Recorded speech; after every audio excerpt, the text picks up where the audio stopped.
Hi everyone and welcome to today's General Hospital recap. As always, don't forget to subscribe so you don't miss any of our videos or recaps. Let's get right to it. Oh, and the winner of Character of the Week for last week was Franco, mainly for saving Elizabeth, and, I think for his nurse's ball thing. Oh, can you throw this on record? Thanks. And the honorable mention goes to Morgan for keeping his cool and not starting a fight when, Morgan of a few months ago may have caused a scene. So, I congratulate him. So let's get right to it. So at Windermere, Hayden is miffed that Curtis called the commissioner before she got a chance to search the house thoroughly for her diamonds.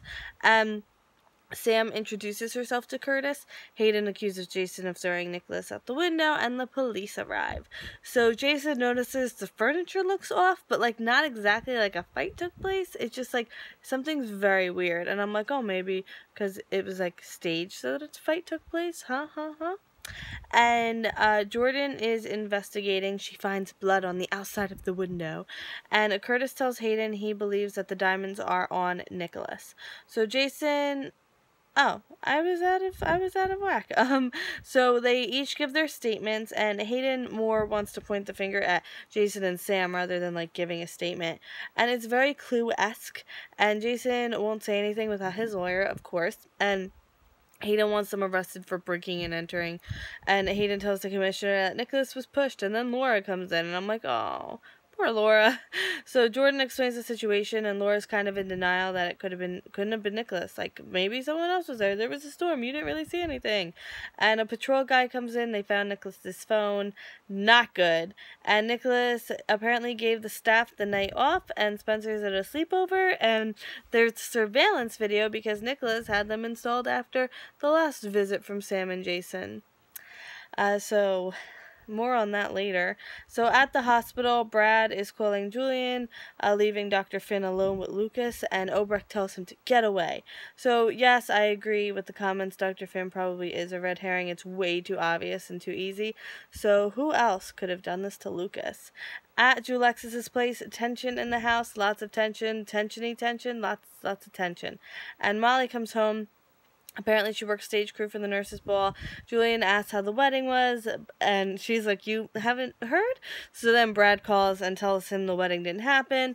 Julian heads off, leaving Molly and Alexis at the house, and Molly tells her that Julian got a call from Brad and left. He didn't tell you before he left? So she can tell, something is not right.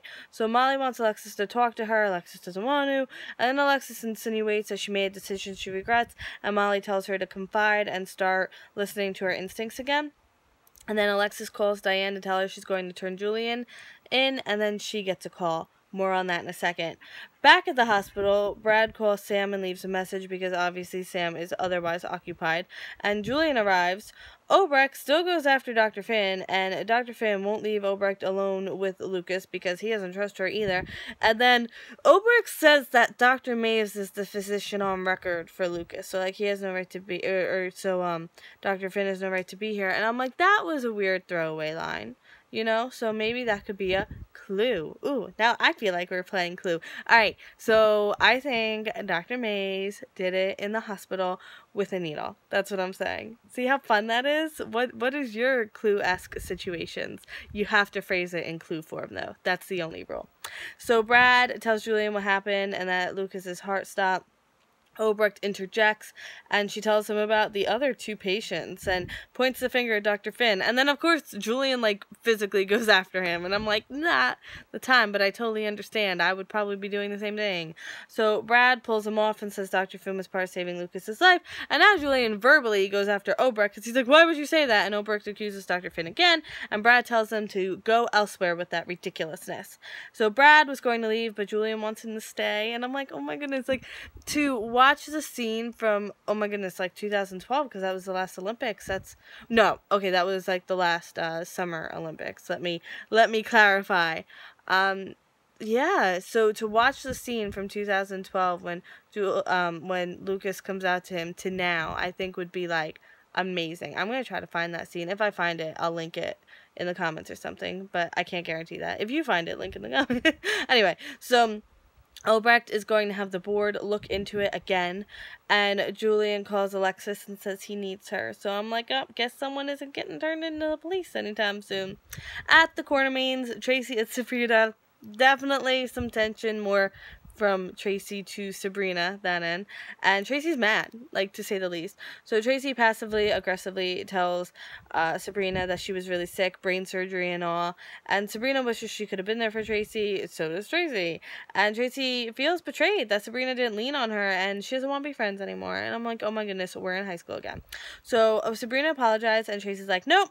And Sabrina tells her she almost died, and Tracy's like, I'm glad you're okay now, bye. And it comes out that Sabrina has been arrested and has to spend the night on the premises, so she can't just like go to Felix's because they got in a fight. And Sabrina wants to spend time with her son. Tracy says, no, I'm his foster mother and his legal guardian. So she hands over the legal documents, and Sabrina's like, cool, but he's my son.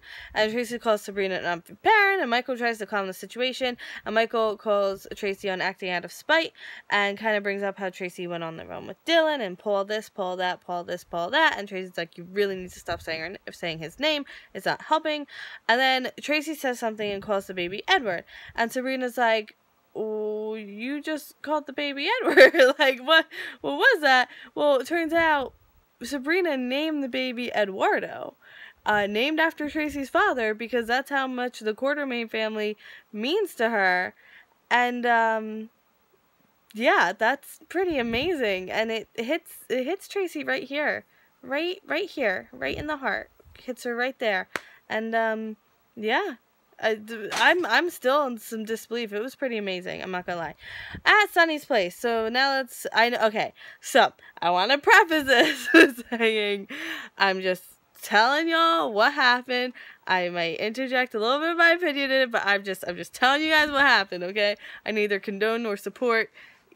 Well, I do, but I'm just telling you guys what happened, okay? So, all of a sudden, okay, so Ava comes over for Avery, and all of a sudden, Ava wants shared custody, and she kind of says it like she's doing Sunny a favor, and I'm like, no. So then she accuses Sunny of using Avery as a prize, and Sunny wants Ava out. So, she kept Avery from him, but now this is cruel. Like, she keeps saying how cruel he's being, and I'm like, you literally did the same thing to him. And this is where I want to point out that this is what I don't like about Ava, the hypocrisy of it. This is what I don't like about her character, is that she can dish it, but she can't take it. Anyway, so Sunny brings up Connie's last moments, and that he's never going to forget. And, like, I feel like that's kind of how Sunny justifies it in his head, that he doesn't kill unarmed people, like, he only kills people on his level, whereas Ava will go after people lower than her on, like, the lethality totem pole, if that makes any sense. Ava asks Sunny to kill her if she can't be in Avery's life, and I'm like, yeah, life without your only daughter. Wait. And then, like, she says something else, and we're like, okay, she's literally forgotten she has another daughter.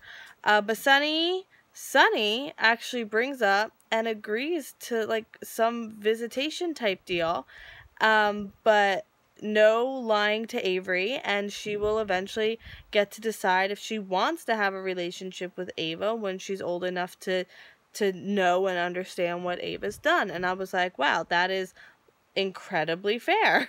Like, and this is why I like this, and I like that Sunny's doing that, because it shows that he's not stooping to Ava's level of totally cutting her out of her life, which in some people's minds he would have totally, like, he can do that at this point, like they have the upper hand, but he's being generous. I know, but in their situation and in what's going on. Okay, anyway, end scene. Woo! So Dr. Finn vows to take Obrecht down. Brad brings Lucas's labs over. There was definitely something in Lucas's system, a muscle relaxer only used in surgery, and enough to kill him. Ava wants to see Avery tonight. She can't take her home, but she can see her. Sunny's being more generous than Ava was, you know. And Sunny's not going to lift a finger to help her when the truth about Connie comes out. Like, that's the other, like, side of this coin. Hayden is looking at her phone and crying at the picture of the diamonds. And I I laughed and I was like, you have to go back. We have to watch that again. It is the funniest thing because Laura's looking at her like, oh my goodness, she's crying over Nicholas. But no, she's crying after those diamonds. Jordan tells Jason he's the prime suspect. He's like, cool, can I go home? And then he and Sam leave. And this is like, this is why I'm glad that they brought like the Jason Morgan back that we knew. Obviously a little different, but like that we knew, because now like this is more meaningful. And Tracy gives Sabrina the baby. I don't know, like not permanently and personally, I think it would behoove them to leave Tracy his legal guardian, because Sabrina is going to be going through some legal things. Alexis shows up at the hospital for Julian, but she doesn't look like she's softened. And Sunny brings Avery down for Ava to spend time with. So, there you go. That is today's General Hospital, and I hope you have a great day, and I will see you tomorrow, planning to be on time, but check the comments of this video at around like 4 or 5 for like updated information. But as of right now, should be perfectly on time, and like literally on time. But anyway, thank you so much for watching, and I will see you tomorrow. Bye!